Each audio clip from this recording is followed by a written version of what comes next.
Brian has to have been the most passionate guy about food that I've certainly met on my travels around America. His enthusiasm was endless, but that reflected in his menu because the menu was massive. But one thing he did have on the menu that we didn't actually taste was waffles, and that's what I'm going to do now. A bacon and maple syrup waffle.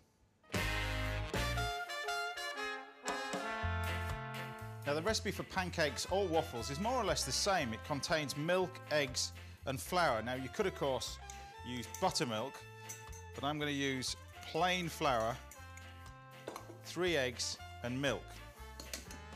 So the eggs can go in we go with the milk, and whisk this together. But the main difference between an American-style pancake or a waffle and traditionally a French pancake is the addition of a rising agent, and that can be baking powder or bicarb soda. I'm going to use baking powder. Next into the batter goes melted butter, sugar and salt. Now we leave that to rest just for a second. And I can get some bacon. This is streaky bacon, and in America their streaky bacon is fantastic. They seem to cure it in like a maple cure, which gives it a distinct flavour, but most importantly a distinct texture, and it crisps up really nicely. If you're not in the States, the best bacon to go for is a dry cured bacon. You don't want wet cured bacon because it contains too much water. So to help it crisp up, make sure you use the dry cured smoked bacon as well. And instead of going into the grill, I put this in a really hot oven. That's going to be served on top of the waffles, but I don't think you can ever have enough of this stuff, so I'm adding some already cooked bacon into the waffle batter as well. And then what you need to do is heat up a waffle pan. Now, traditionally, they would be done on a waffle iron, and you'd heat it up over a gas stove. It would be a huge cast iron sort of clamp.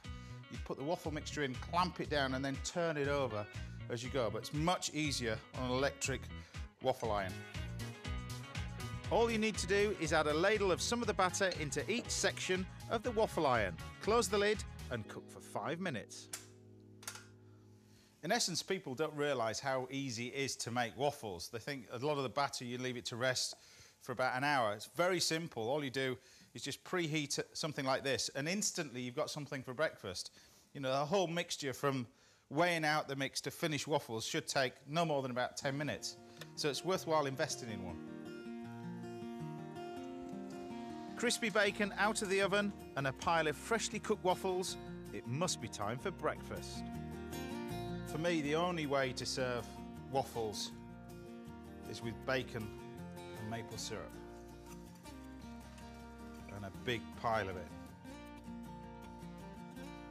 And in Brian's Diner, this is a small portion.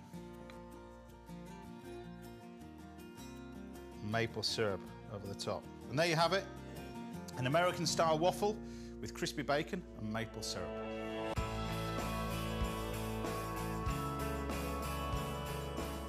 Now, it's dishes like this that have to be, in my mind, the ultimate comfort food. And that's why the people of Middletown in Connecticut clubbed together to help Brian out, I reckon, because losing this is one thing that everybody would miss. It really is delicious.